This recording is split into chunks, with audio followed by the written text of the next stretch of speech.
Let's settle in now.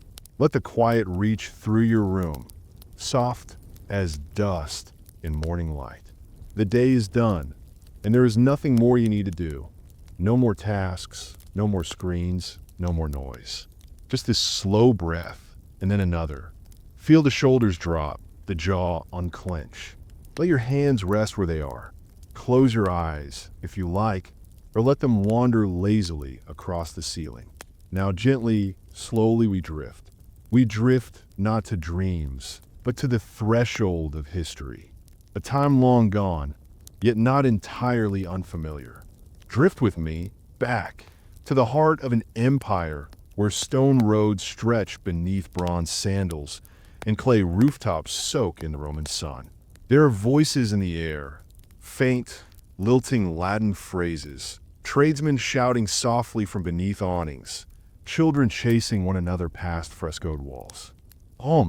Not the Rome of triumphal parades or bloody arenas, but a quieter Rome, a lived-in Rome, a Rome of early risers and grocers, laundresses and slaves, of olive oil vendors and bakers up before dawn, of families gathered around bowls of porridge and hunks of coarse bread.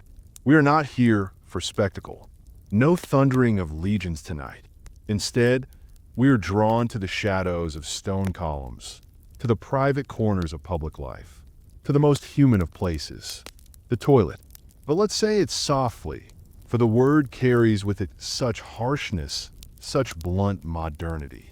And in Rome, it was not private. It was not polished. It was not a place one lingered, but linger we shall. Because within that cold, stony seat lies a story rarely told. One not of emperors, but of endurance, of discomfort accepted as daily ritual. A life lived in close quarters with smells, with strangers, with a strange intimacy of shared necessity. So come, let us walk beneath Rome's great arches. Let us pass through the worn door of a domus and see how a modest family begins their day. The walls here are painted with faded reds, soft ochres curling into vine-like borders. A woman adjusts her stola in the dim morning light, filtered through oiled parchment where glass does not yet exist. In a corner, a slave pours water from a clay pitcher into a ceramic basin. It is cold. It smells faintly of last night's herbs. The children sleep in a single room, bundled beneath rough woolen blankets, their feet exposed to the morning chill. There is no breakfast table, just a stone bench near the hearth where bread is broken and shared. But before this meal, there is something else, a visit quiet and necessary. If they are lucky, the home has a private latrine, tucked away beside the kitchen, or sometimes, in humbler homes, part of it. A stone seat, round-holed, cool to the touch. Below it, a clay pipe slopes away, barely, imperfectly, toward the city's ancient drainage channels. And beside this seat lies a wooden stick. Upon it, tied with twine, a porous sea sponge. Used not once, but many times. Shared, rinsed, reused. Dipped in a shallow basin of water, perhaps mixed with salt, or vinegar, or ash. A single implement for many needs. And beneath that seat, darkness, moisture, the scuttle of something small. Rats. They were not rare, nor shy. Drawn by warmth and waste, they thrived in the stone caverns beneath Roman feet. And sometimes, just sometimes, they reached upward, bitten flesh, fearful yelps in the dark. This was not a place to tarry, but was necessary. And so, each morning, men and women, children and slaves, stepped into this space and performed what we all must, enduring the cold stone, the shared sponge, the presence of vermin, with little complaint. It was life, common, unspectacular, endured. Now let us step back out, onto the street where warmth is rising and the day begins. Do you smell it? The mingling of morning, ashes from last night's fire, warm bread in the breeze, the faint sour scent of refuse being swept from doorways. The Romans had no word for toilet, as we know it. They spoke of latrini, of places to wash, and their public versions were often adorned with stone, with mosaic floors and even statues. But no partitions, no doors, just benches side by side, dozens at once. Men sat shoulder to shoulder, perhaps chatting, perhaps silent. Women had their own, or visited at different times. Beneath them, channels ran. The Cloaca Maxima, the Great Drain, collecting everything the city could not keep. It was a marvel of engineering, a marvel with a stench. But we're not quite there yet. We remain, for now, in the gentler spaces, the quiet moments of morning. Let yourself picture this world not in glory, but in detail. The weight of a woolen tunic, the rough texture of stone beneath the hand, the way a child might cling to their mother's side on the way to the baths. Imagine the modest discomfort of it all, daily, mundane, forgotten by history, yet forming the very rhythm of life. Again, breathe softly. Let that world stay with you for a moment. For tonight, we will not rush. We will pause and wonder. How do they endure it all with such grace, with such quiet resilience? And what might we learn in the telling? The past is not only kings and battles. Sometimes it's just a sponge on a stick. And now, let's gently follow that sponge from the humble latrine to the heart of Rome's watery veins. And so we find ourselves beneath the bustling streets of ancient Rome, drifting gently now, deeper into its underbelly, both literal and symbolic. The Cloaca Maxima, meaning the greatest sewer, is not just a structure, but a heartbeat, pulsing slowly beneath temples, taverns, and tenements. It began long before emperors donned laurels, originally built in the 6th century BCE under King Tarquinius Priscus. And as the centuries passed, this subterranean channel became the lifeline for filth and runoff, collecting waste from private homes and the grand public latrines that dotted the city like open secrets. It is dark down here, cool, damp, and echoing with the gentle trickle of runoff water. Stone walls, built with meticulous precision, stretch above us. Occasionally, shafts of light spill in from street-level grates, revealing swirls of mist and the occasional glint of something less pleasant. The smell is not violent, but it is omnipresent. Earthy, fermented, layered with time. Above us, the city lives unaware of just how close it sits to the things it chooses to forget. And yet, the Romans were proud of this engineering. They knew their sewage system surpassed those of other civilizations, and rightfully so. Some of the channels were large enough for a grown man to walk through, should he dare. Maintenance workers, cloacini, sometimes had to descend into these guts of Rome, cleaning blockages, redirecting flow, occasionally emerging pale and silent, streaked with the refuse of thousands. Again, pause and imagine. Would you descend into such a place by torchlight, with rats chittering past your sandals? Your only companions the soft burble of effluent and the distant clang of life above?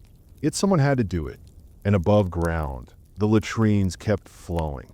Let us step into one of these now. Not the humble one in a private kitchen corner, but a grander public space, the kind that lined the forum or sat beside the markets.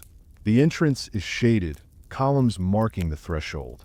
Inside, it is cooler, with mosaic floors depicting dolphins or geometric patterns, worn smooth by countless feet. Benches line the walls, stone, with oval cutouts, perfectly spaced. Beneath these seats is a shallow channel of running water, constantly fed by Rome's aqueduct system. Ingenious. A second channel runs at the user's feet, this one not for waste, but for rinsing the sponge. The sponge. Once more, we see it, a porous mass tied tightly to a stick, perhaps frayed at the edges, soaking in a bucket of vinegar water or in that lower channel. No paper, no cloth, no privacy. A man may sit beside a senator or a servant, their shoulders nearly touching. Perhaps they speak of politics. Perhaps they say nothing. What would you say, seated in such close proximity, aware of the quiet sounds made by the body, unable to hide your discomfort. It was a leveling space in many ways. Rich or poor, noble or slave, all shared in this moment of necessity. There is no dignity here, and yet there is no shame either. It simply was. Children were taught early not to fear it, and the sponge, reused again and again, was rinsed and passed to the next. Some even believed that rinsing with vinegar helped ward off disease, though they did not yet know of microbes. Have you ever wondered how it felt, reaching for such an object? Cold, damp, perhaps sour with the scent of vinegar, used by others before you and others yet to come. And yet it was ordinary, unremarkable in their world as tissue is in ours. Occasionally, sponges would fall into the channel below, swept away forever, lost to time like so much else. We do not often think of hygiene when we think of Rome. We think of aqueducts and wine, marble and law. But here, in the quiet rhythm of the latrine, is another kind of brilliance. The ability to make a shared, uncomfortable ritual efficient, if not pleasant. And still, there were dangers. Again, we return to the rats. They lived in the sewers, thriving on scraps and waste.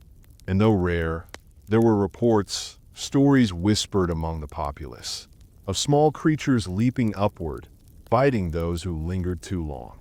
A sudden pain, a shriek, and then shame. Who could explain such a wound? Others spoke of malevolent spirits dwelling in the dark, minor gods or angry ancestors, displeased at the intrusion. To ward these off, some people carried small charms or uttered quiet prayers before sitting. One such deity, Cloacina, the goddess of the sewer, was even honored with a small shrine near the forum. The goddess of the drain. Imagine that. And yet it speaks volumes about Rome's relationship with its most unpleasant necessities, to face them, to name them, and to sanctify them. Now step back again. The latrine is full, echoing with soft conversation, the gentle splash of rinsing water, the shifting of sandals on tile. Above it, Rome bustles, vendors shouting, oxen carting goods, sandals tapping over stone. But here, in this moment, is stillness, intimacy, endurance, a shared burden, silently borne. We tend to romanticize history, make it gleam like polished marble. But here, we honor the reality, the sponge, the smell, the stone bench cold against skin. These are not anomalies. They were routine, daily, quietly endured by thousands. Again, imagine the early morning, the soft echo of footsteps approaching the latrine, the dip of the sponge, the hush of breath. You would not speak of it later. You would move on with your day, perhaps to the baths, to the market, to the temple. And yet, it is this space that binds us most directly to those ancient lives. The things we must all do, the things we rarely mention. So linger here a moment longer. Let the image settle, the sponge, the bench, the flowing water, the whispered prayers to a goddess no one recalls. This too is Rome, and in remembering it, we remember the people, not just the monuments they built, but the discomforts they bore. Quietly, every day, let us now shift gently into the rhythms of a full Roman day, where life flows like the Tiber, unhurried, occasionally murky, but always moving forward. Morning has passed, and the sun sits higher in the sky, casting long, honeyed shadows through colonnades and onto worn paving stones. The city hums with life, yet tucked within this chorus is the quiet persistence of the ordinary. A merchant steps away from his stall, wiping sweat from his brow with the edge of his tunic. He walks toward the latrina publica at the edge of the market square, not with urgency, but as part of the day's gentle unfolding. And inside, the same patterns repeat. The shared stone seats, the murmured greetings, the sponge still cool in the rinsing channel. Again, always again, as you float through this routine, you may begin to feel the sameness of it. The way the human body, regardless of status or station, returns again and again to this need, and with it, to the quiet discomfort of Roman sanitation. But here, in the noonday heat, another layer reveals itself, not only of function, but of ritual, because the Romans, in their practical wisdom, did not merely tolerate these communal latrines. They integrated them into their philosophy of cleanliness, health, and community. You see, Rome was a city obsessed with water. Aqueducts, many of them rising over hills and slipping beneath arches, delivered cool, clear water to fountains, households, and of course, to the latrines and public baths. The baths were more glamorous, steam and marble, massage and conversation, but they were cousins to the toilet, drawing from the same aquifers, returning to the same drains. And just as they washed their bodies with care, they also flushed away waste with intention. Some latrines had a continuous flow of water, rinsing not just the channel below the seats, but the rinsing basins as well. The water never stopped. Soft, steady, always moving. Again, imagine it. The sound of water trickling through stone, mingling with quiet voices, echoing faintly within cool walls. It was not silence, but it was peace. And within that peace lived a quiet understanding. This is part of life. Not hidden, not shameful, a shared responsibility. That same merchant, having used the latrine, might rinse his hands in the small basin just outside, or wipe them carefully with a cloth tucked at his belt. There was no soap, but there was awareness, civic pride, even. To be Roman was to understand cleanliness not as vanity, but as duty. Still, they were not immune to disease. Parasites, skin infections, dysentery, these were common guests in Roman life. Some scholars believe that the shared sponge, reused without proper sterilization, may have contributed to outbreaks. But the Romans did what they could with the knowledge they had. They burned incense in public areas, hung herbs to ward off rot, and invoked the favor of gods who watched over health. And so we return again to the goddess Cloacina. Curiously, was also linked to Venus.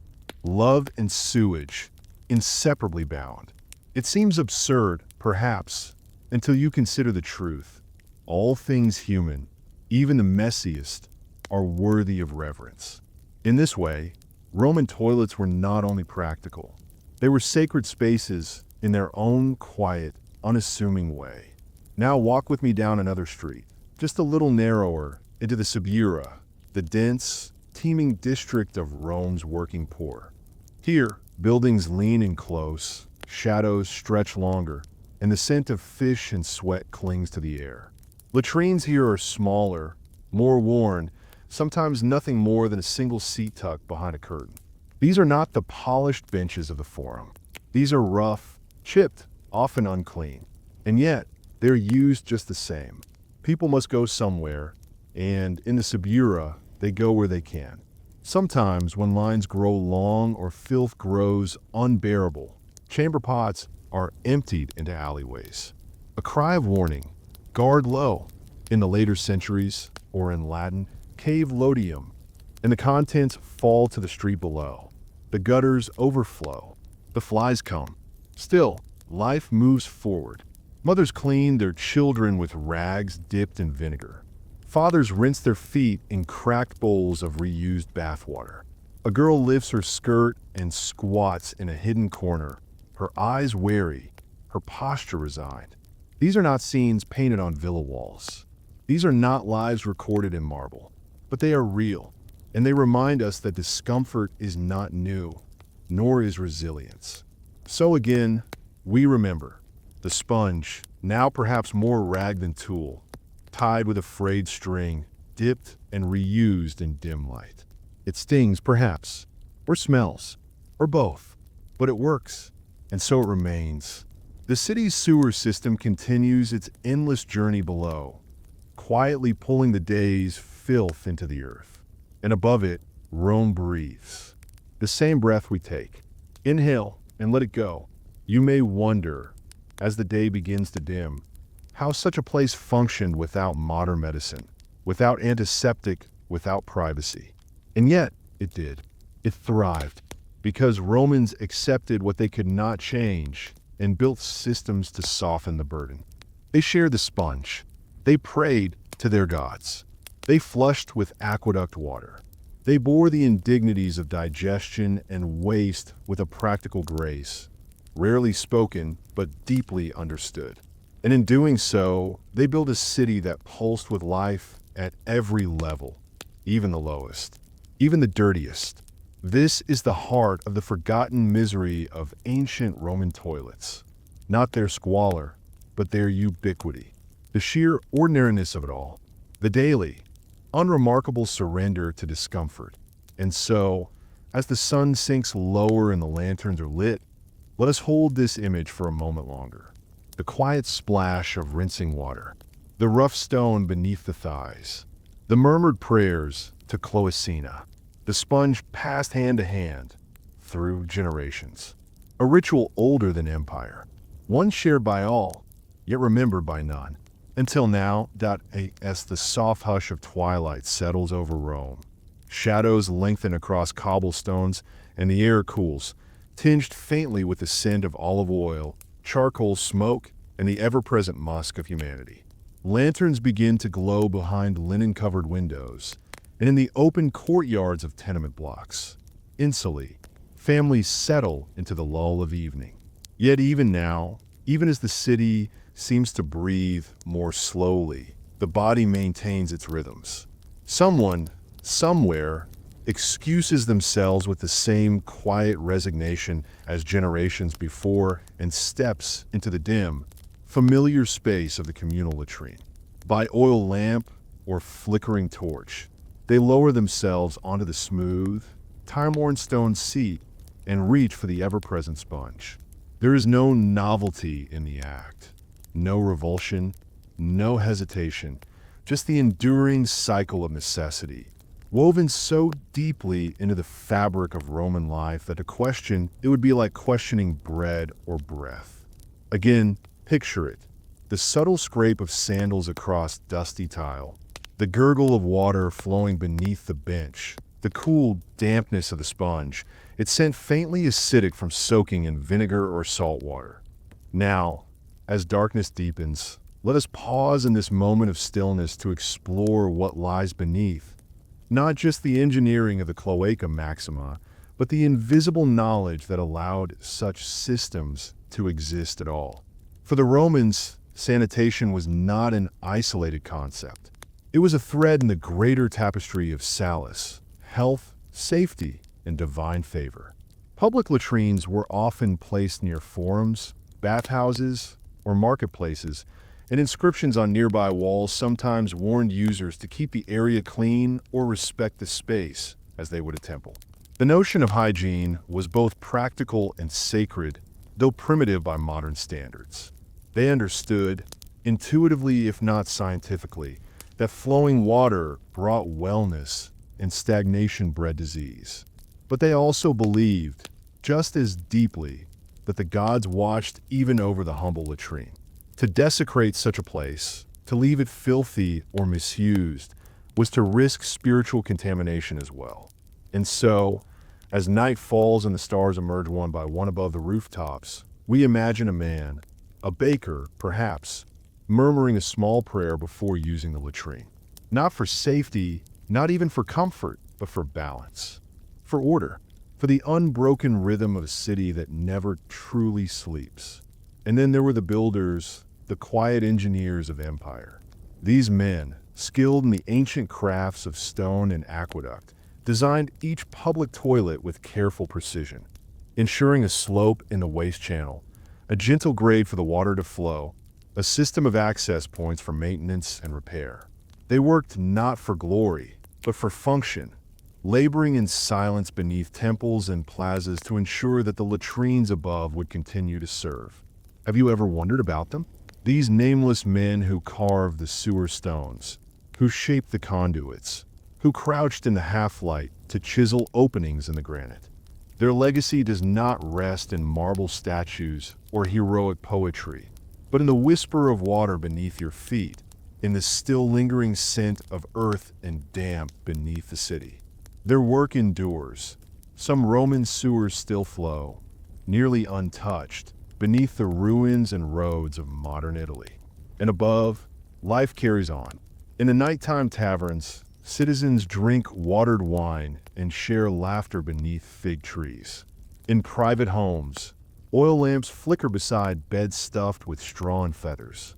The wealthy might have indoor plumbing, pipes of clay, or lead carrying waste away from their villa baths and dining rooms. But even the most refined patrician, must occasionally descend into the shared space of necessity. For all Rome's splendor, the stomach knows no titles. It gurgles, it churns, it demands. And so they go, cloaks pulled close, sandals whispering against mosaic. And there once more is the sponge, soaked, reused, indifferent. A humbling object, yet curiously intimate. It knows everyone, from the senator to the servant, and still awaits. In the dark, in the quiet, through decades and dynasties. Again, let the image settle. The stone, the water, the rhythm. There's a lesson in this, if we are still enough to see it. That even in the grandest civilizations, it is not conquest or philosophy that binds people together. It is routine. Shared, mundane, and inescapable. The discomforts we do not discuss. The rituals we inherit without question. The things we must do, even in the dark. In Rome, to be human meant to bathe beside strangers, eat beside neighbors, and relieve oneself with no curtain drawn. Privacy was a modern luxury. The ancient world thrived on exposure, not always by choice but by design. It made people aware of one another. It made them tolerant, and it reminded them, in the most visceral way, that they were not alone. So as you rest here, drifting deeper into this vision, feel the warmth of the oil lamp on the wall, the smell of ancient stone, the weight of quiet. Somewhere, a child is being rocked to sleep in a tenement room overhead. Somewhere, a man hums softly as he exits the latrine and returns to his supper. And somewhere, far beneath, the cloaca maxima continues its ceaseless song, pulling the day's refuse into darkness. Homixide, and so do we. Let us wander now beneath the city's surface, where silence is nearly absolute, broken only by the faint trickle of ancient water and the scurry of unseen paws. Welcome to the underbelly of Rome, to the cloaca maxima, the great sewer, whose name rolls from the tongue like a hymn to hidden labor. Originally a small open-air canal dug by the Etruscans, this marvel of Roman engineering grew over time into a vast, vaulted artery, lined with stone, channeled with care, and pulsing softly with centuries of the city's waste. It is here, in these shadowed chambers, that the true burden of Roman sanitation was carried, not by patricians or gods, but by gravity, water, and the occasional unfortunate slave tasked with cleaning or inspecting these grimy tunnels. Picture it, if you can bear it. The low, echoing drip of water sliding over stone slick with moss and human residue.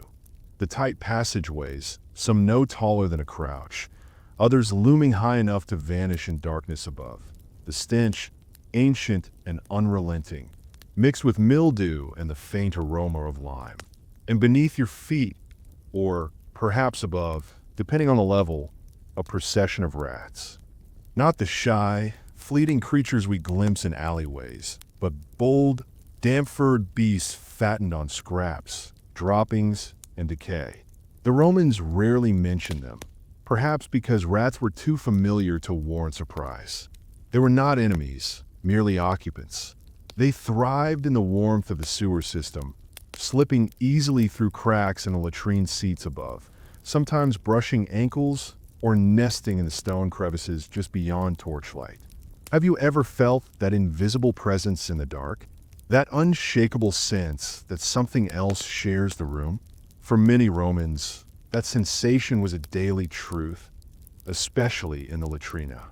You would sit, exposed and vulnerable, with no wooden barrier or lid, no distance between your body and the flowing waste below. And in that vulnerable moment, anything could emerge. There are whispered stories, passed down in fragments, of rats scurrying up the sewage channels and biting the most tender of places, perhaps exaggerated, perhaps not. Others tell of snakes rising silently through the opening, drawn by warmth or the scent of water.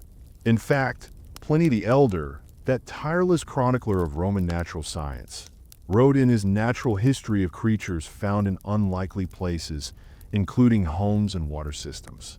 And whether through experience or superstition, many Romans believed in spirits, too.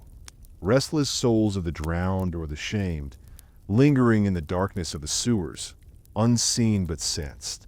Again, imagine the mood.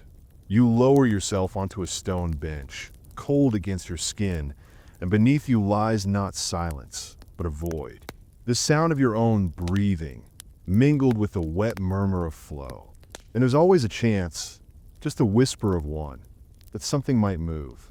Perhaps that's why some users muttered charms before entering or carried amulets around their necks. Protection not just from illness, but from the unknown, from what the flickering lamp could not reveal. The underworld of Rome was not reserved for the mythic dead. It began just beneath the seat. And yet, life continued. Most citizens learned to live with the creatures, the smells, the discomfort. They accepted the sponge, the stone, and the sewer as natural extensions of the city's pulse. But others, those who could afford privacy, built their own toilets indoors, small and simple, with a clay pot beneath and a servant to empty it. For the elite, discomfort could be managed and interaction with public filth minimized. Even so, many still used the public latrines, either by habit or necessity, and with them came exposure to all the risks of shared infrastructure. Now pause and return to the sponge, a small, porous tool that bridges the gap between cleanliness and contamination. Soaked in vinegar or salt water, often stored in a shallow basin near the user's feet, the tersorium was both solution and symbol. Reused countless times throughout the day, touched by hand after hand, it carried with it invisible histories of illness, of hygiene, of quiet suffering. Scholars today debate its impact. Was the tersorium a vehicle for disease transmission? Likely. But was it, in its own humble way, an attempt at sanitation? Absolutely. The Romans did not know of bacteria, but they knew of rot, and vinegar was their universal solvent, used to disinfect wounds, wash vegetables, and cleanse the sponge. Again, let the imagery settle. Stone, water, sponge. Rat, drain, prayer. These are the unsung icons of Roman life, as essential as the aqueduct or the Senate. The Cloaca Maxima itself, for all its squalor, was revered, not with marble temples, but with respect. It was a living system, vast and interconnected, keeping the empire's capital from drowning in its own waste. And remarkably, parts of it still function today. Its stones worn but not broken, its waters still flowing, a whisper of antiquity beneath the bustle of modern Rome. There is something profound in that even in its filthiest aspect, Rome endured, that its engineers understood, better than most, that a city's greatness is not only measured in columns and scrolls, but in its capacity to deal with the inevitable waste, rot, death, and discomfort. Perhaps that's why these toilets feel so haunting. Not just because of the rats or the darkness or the sponge, but because they reflect something deeply human. Our need to organize discomfort, to ritualize it, to give it space in the public square. To say, yes, this too is life, and it deserves structure, dignity, perhaps even reverence. So now, as you sit with this image, allow your mind to soften. Let the damp coolness of the stone seat embrace you. Let the slow, rhythmic flow of the sewer beneath become a lullaby. Let the torchlight flicker on the arched ceiling above, illuminating a world both ancient and eerily familiar. You are not alone here. Not truly.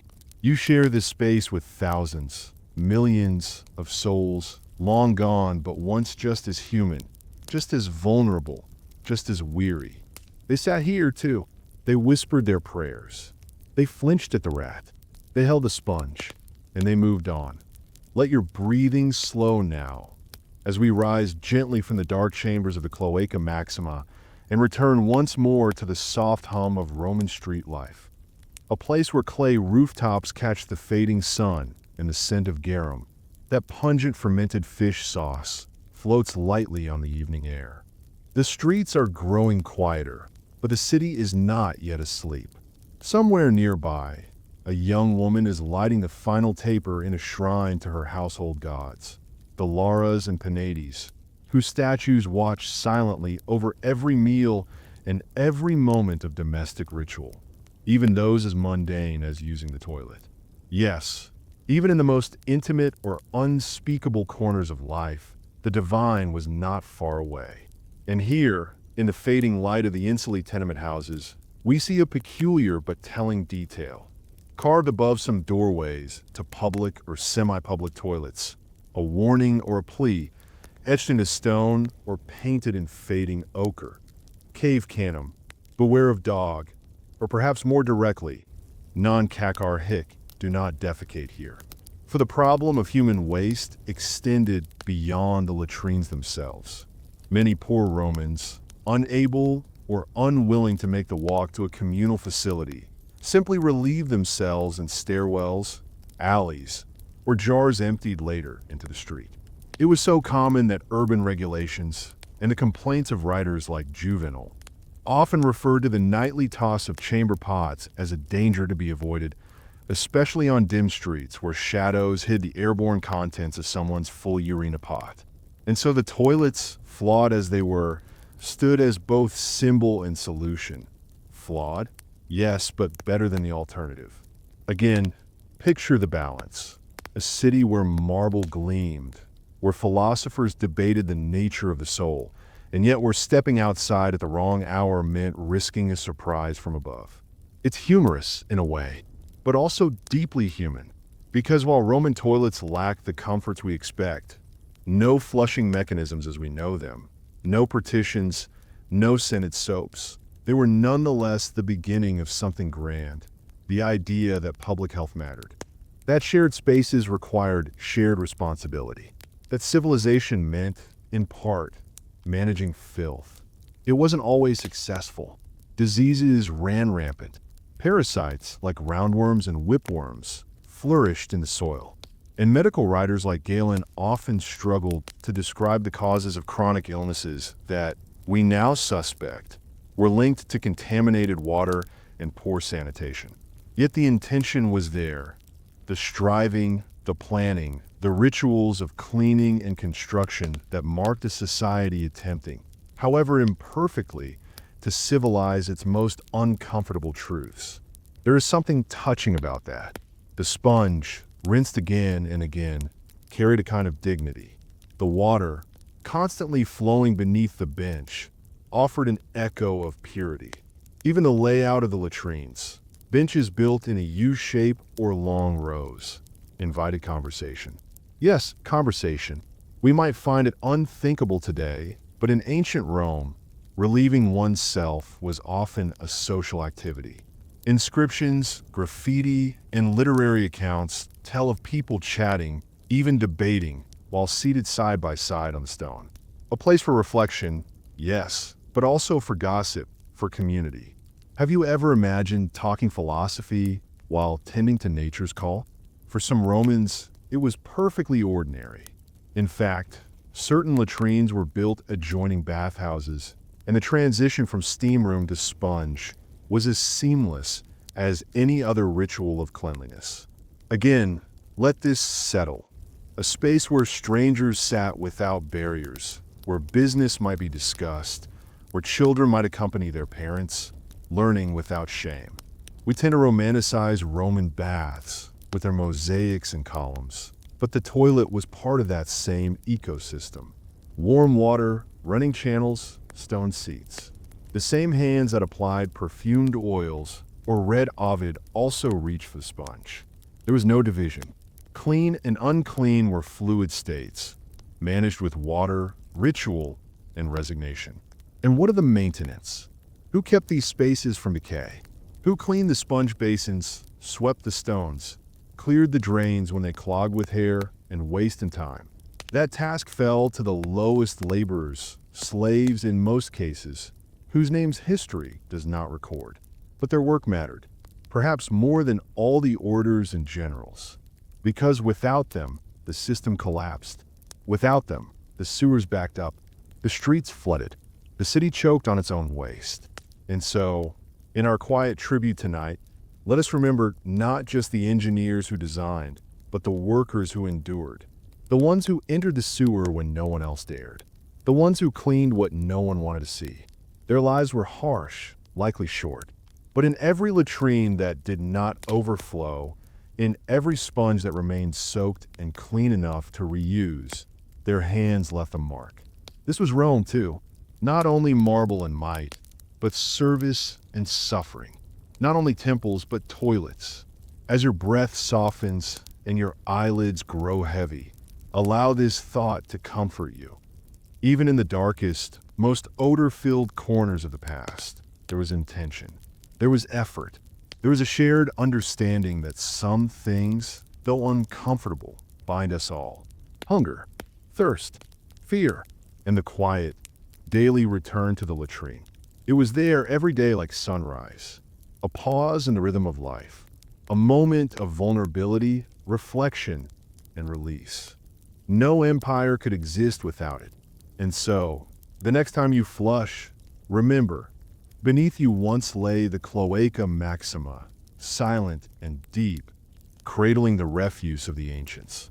And above it sat a city, proud, flawed, resilient, trying, in its own strange way, to be clean. Let us now turn inward to the quieter spaces, the private homes where life pulsed more softly, away from the jostle of forums and bathhouses, where moments of relief were woven into the domestic rhythm like thread into cloth. In the grand villas of the patricians, where mosaic floors whispered tales of gods and beasts and marble columns framed open courtyards, the toilet, or latrina domestica, was not forgotten, but folded subtly into the architecture, sometimes tucked beside the kitchen or placed near a bedroom, modest and discreet.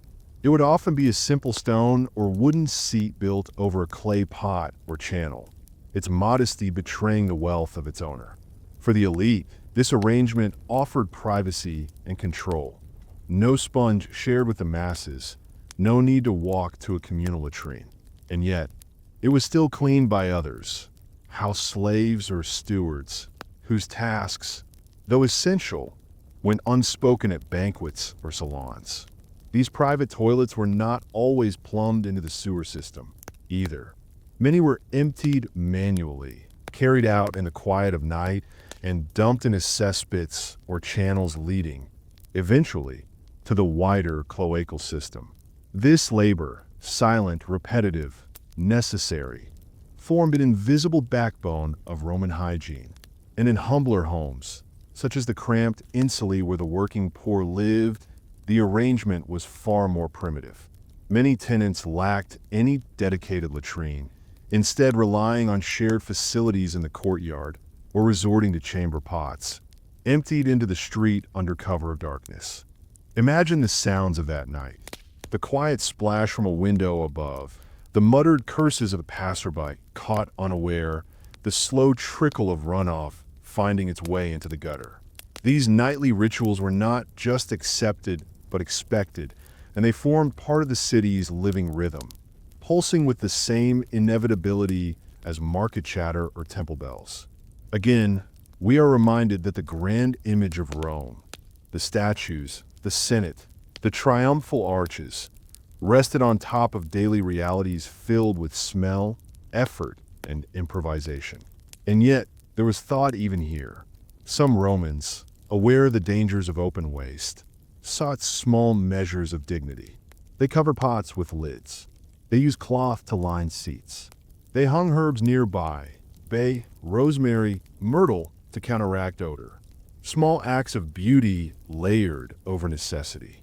These details, easy to overlook, reveal much about how Romans viewed discomfort. Not something to eliminate entirely, but something to be managed with grace. A shared cultural shrug, refined through ritual and repetition. And among all these patterns, the sponge, humble and ever-present, remains central. In wealthier homes, it might be cleaned more often, kept in better vinegar, or even replaced when worn. But it still performed the same task. It still bore the same intimate burden. And so, whether in marble villa or crumbling apartment block, the act of cleansing was unified across class lines. There was perhaps a strange kind of equality in that. A quiet reminder that all bodies, no matter how gilded, required tending. All bellies ached, all bowels moved, all people sat. And in that moment, however fleeting, they were not patrician or plebeian, not merchant or poet, but simply human. Have you ever thought about how the private spaces of a home reflect our fears, our vulnerabilities? The Romans did, and though they did not always speak of it openly, their designs suggest a deep understanding that even the most powerful needed sanctuary, that the act of relief was sacred in its own way, deserving of walls, of quiet, of care. We see this in the way they built around it, how even the smallest homes made room for a pot, a sponge, a ritual, how the presence of a latrine, however humble, marked a house as whole. And sometimes, these spaces held more than waste. Archaeologists have found tokens and offerings near latrines. Coins, small figurines, even curse tablets. Perhaps dropped by accident, perhaps placed with intention. Could it be that some Romans saw the toilet as a threshold? A liminal space connected to the underworld? After all, beneath their feet lay the sewers, and beneath that, metaphorically or spiritually, the realm of Pluto. A descent of sorts, a temporary surrender of control. And where control faltered, superstition often followed. Thus, we return again to the rituals. Herbs hung in the corner, whispered charms, the placement of protective figures. These were not mere decorations. They were defenses woven from habit and belief against the unknown, against illness, certainly, but also against shame. The body, exposed, was a vulnerable thing, and yet the Romans, ever pragmatic, found ways to shield it without hiding it, to speak around it without denying it. And so, let us rest again with this image, a small, dim room, stone walls cool by night, a simple bench, a sponge soaking quietly in vinegar, the faint scent of bay leaves, the hush of distant footsteps, and the knowledge that for all their triumphs and conquests, the Romans sat here, too, just like us. They lit lamps in the dark. They shifted their weight on hard seats. They sighed, perhaps with the same relief. And as we breathe in this stillness, we are reminded, history lives not only in scrolls and statues, but in the smallest rituals, in the repeated acts of living, in the sponge passed from hand to hand, in the water running down the drain, in the pot set beneath the bed. These moments, unnoticed by chroniclers and bards, shaped the world as much as battles did. They sustained it, quietly, repeatedly, just like breath.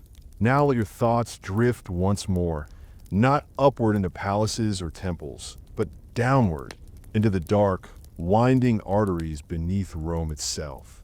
There, in the depths, ran the Cloaca Maxima and her many tributaries, unseen and uncelebrated, carrying away the refuse of an empire. In those wet, echoing passages, built of stone and time, flowed not only water and waste, but memory, forgotten moments from every household, every market, every whispered conversation held over a sponge and a bench. The sewers were alive in a way, churning, shifting, housing more than one might expect. Rats, certainly, but also frogs, insects, and the occasional wayward object. Lost jewelry, discarded charms, bones from sacred meals. The deeper one ventured, the more the boundaries blurred between waste and offering, between the discarded and the meaningful. For while the upper world celebrated its monuments and victories, here in the shadowed undercity was a different kind of monument, one built not from conquest, but from daily survival. And those who dared to enter this space, the forcarii and sewer workers, lived lives of paradox. Feared, ignored, yet vital. They navigated these murky channels with torch in hand and shovel slung low, sometimes waist-deep in the very thing society cast away. And still they worked, quietly, repetitively, with no audience but the stone. It's easy to forget, in our well-lit modernity, how much courage it took to descend into such darkness. No electric lamps, no safety equipment, just instinct, memory, and a flickering flame. They patched walls, cleared blockages, repaired collapsed sections, all while breathing in the mix of rot and river. But perhaps even more curious than the workers were the stories that hovered in this realm. The strange Roman beliefs that grew from what was hidden underground. The sewer was not merely a place of disposal. It was a place of superstition, where gods of filth and decay held sway. The goddess Cloacina, for instance, was revered as the protectress of the Great Drain. Shrines were built in her honor. Coins were tossed into her waters. Rituals of purification invoked her name. Imagine, if you will, a Roman citizen kneeling beside a fetid pool to pray, not in scorn, but in respect, because they understood, as we must, that even filth has a function. Even waste demands reverence. There was a grim poetry in that, one woven through Roman thought. The philosopher Seneca, who often mused on the impermanence of life, once compared the human body to a leaky vessel. Pliny the Elder noted, almost with awe, how even in the muck of sewers, nature thrived. Fungi bloomed, strange insects danced, and life, as always, adapted. And then there were the dangers. The gases that built up beneath the latrines, methane and sulfurous fumes, could ignite or poison. And though they lacked our modern terms, the Romans knew to fear them. Some believe these vapors were sent by angry gods or the restless dead. Others simply avoided the worst places, trusting their noses, and the tales passed from one generation of workers to the next. Occasionally, a sewer would collapse, swallowing part of a road, or sending rats flooding upward into homes and shops. It was a reminder that the boundary between clean and unclean was thinner than one liked to believe. And yet, the system endured. For centuries, water flowed, waste moved, and Rome continued to rise above it all, thanks in no small part to the engineers who designed it and the laborers who preserved it. Their genius lay not just in the scale of construction, but in their understanding of flow, of gradient, of gravity. The Cloaca Maxima began as an open-air canal, gradually covered and expanded over time until it became the vast network that inspired generations of builders long after Rome fell. Even in collapse, the system lingered. Medieval pilgrims marveled at the surviving channels. Renaissance architects studied them, and modern historians, too, descend with care into what remains, mapping, cataloging, marveling. But perhaps what we should marvel at most is the mindset behind it. The Roman ability to blend utility and reverence, to accept that the dirtiest spaces still deserve design, structure, and even beauty. Have you ever walked through an old city and wondered what lies beneath your feet? In Rome, the answer is more than stone. It is a story of what people discarded, yes, but also of what they chose to manage, contain, and respect. And in this story, the sewer becomes more than a structure. It becomes a mirror. It shows us what a society fears, what it hides, and what it values. In Rome's case, it reveals a people who, despite all their cruelty and conquest, understood the sacredness of function, who built with intention, even when building in the dark. So let us rest again with that image. The sewer worker, lamp swaying, walking carefully along slick stone. His footsteps echo. The air is damp. The world above is distant but present. And somewhere, water trickles, not loudly, but persistently, carving its slow path through shadow. This is not a glamorous history, but it is a necessary one. A reminder that the foundations of civilization are often built not on glory, but on grit. Not in marble halls, but in forgotten tunnels. Not by emperors, but by hands stained with soil and soot. And as we close our eyes to this moment, let the darkness feel less forbidding. Let it feel quiet, cool, and ancient. Let it cradle you as it cradled the city, gently moving all that must be moved away, but not forgotten. Now, drift with me into the softer outlines of Roman twilight, the hours between dusk and sleep, when the city's clamor gave way to the hush of hut fires and distant footsteps, and the rhythms of bodily need slowed to match the gentle fall of night. In these quiet spaces, after meals had been taken and lamps lit, Romans would begin their private rituals of rest, and among them, always, the final visit to the toilet.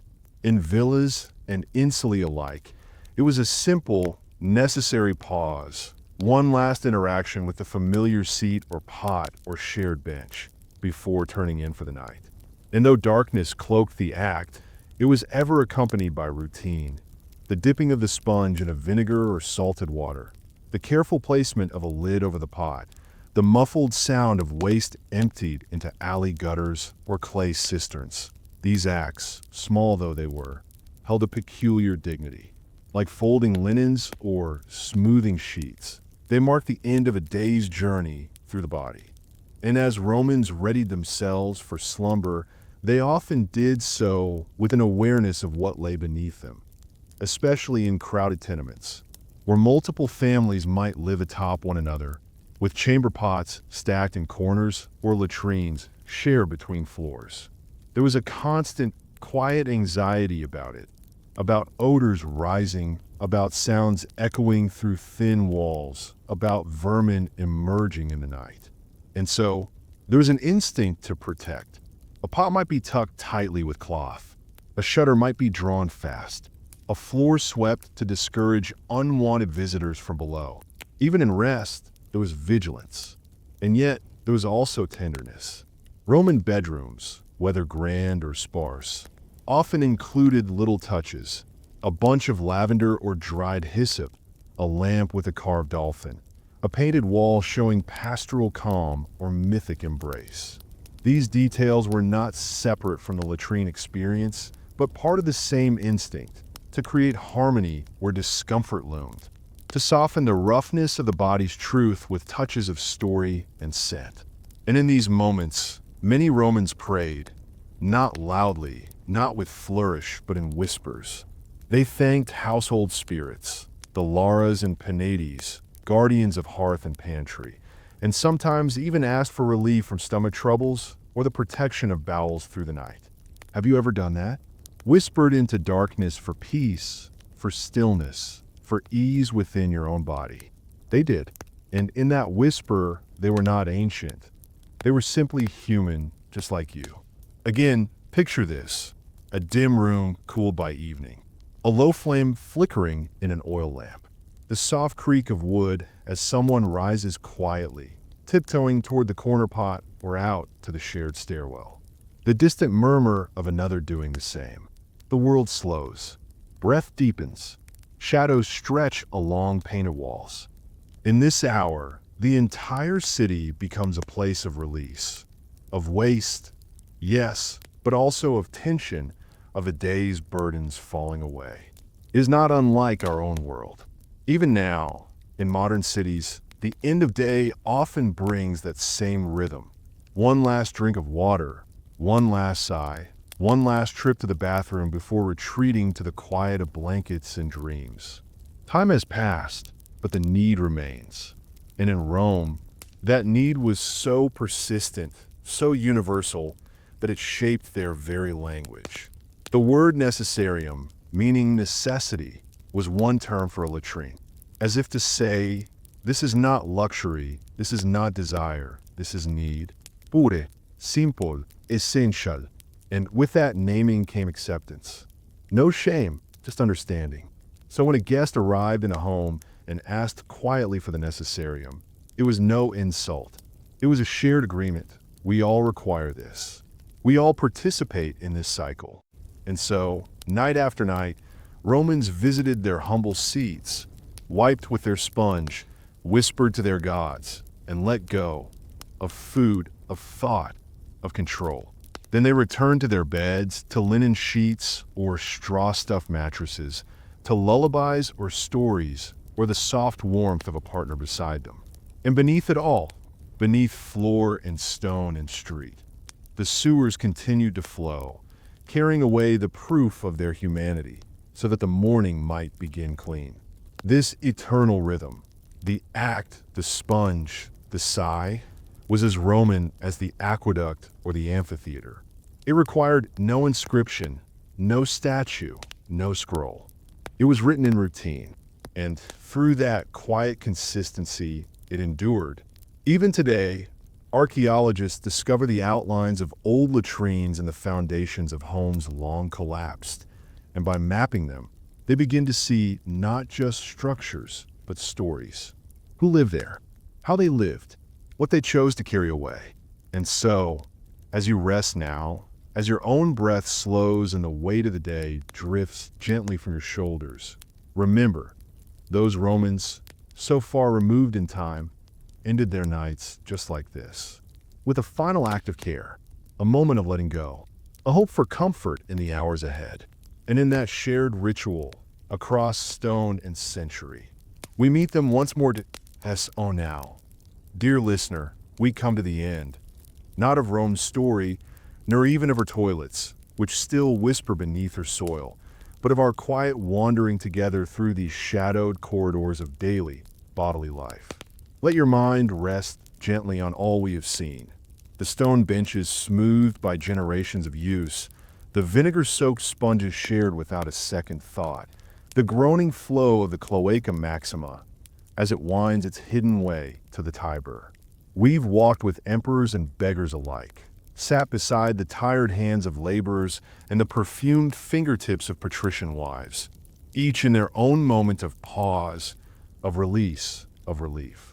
We've heard the clatter of sandals echoing in tiled rooms, the faint splash of water in dim, torch-lit corners, the soft rustle of togas gathered up in the act of simply being human. And isn't that the most quietly profound lesson of all? That beneath the marble statues and triumphant histories lies this gentle, universal thread, that every person, no matter how exalted or forgotten, once answered the same call, sought the same comfort, performed the same ritual of cleansing and departing. Again, remember, the child hesitating on a chilly latrine stone, the old woman humming softly as she wrings out the sponge, the grocer wiping his hands before returning to customers above, the soldier glancing upward as a rat skitters along the stonework. These are not just images of discomfort or disgust, but of routine, of coping, of adaptation. The body persists, and the people obeyed its rhythm with a kind of reverent resignation.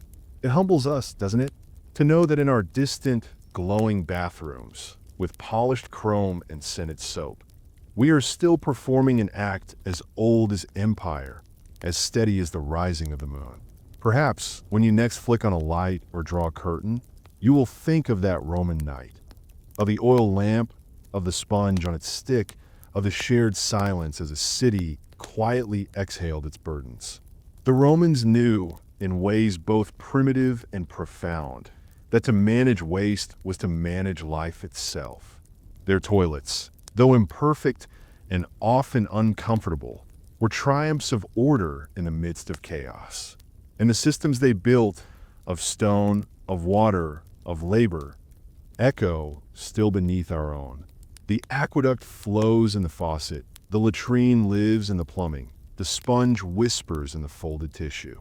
We're not so far removed, and if the details differ, the need remains. Again, imagine the hush of an early Roman dawn, the air still cool, a soft wind stirring the fig leaves outside a window.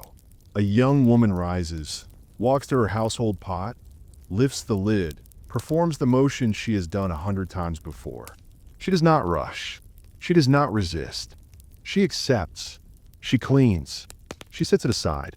And then she begins her day. That simple grace, that acceptance of the cycle, was their strength. And so we learn from them, not just about architecture or conquest, but about surrender and care and the quiet dignity of the necessary. And now, dear friend, as your eyes grow heavier and your breath grows slower, let these echoes cradle you into stillness. Let the images soften, dissolve into dream. Let the torchlight fade and the sound of water carry you. For even in the forgotten, the mundane, the unspoken, there is beauty. And sleep, like sanitation, is an act of faith, an offering to the night that all will be well again come morning. So close your eyes, let your mind float downward, not in fear, but in gentle gratitude. You have journeyed far this evening, across centuries and beneath streets, through pipes and silence and sponge. You have learned something most would never seek, and now it is part of you. This quiet knowledge of how the world endures. And now let your thoughts wander. I'll see you in another timeline. Good night.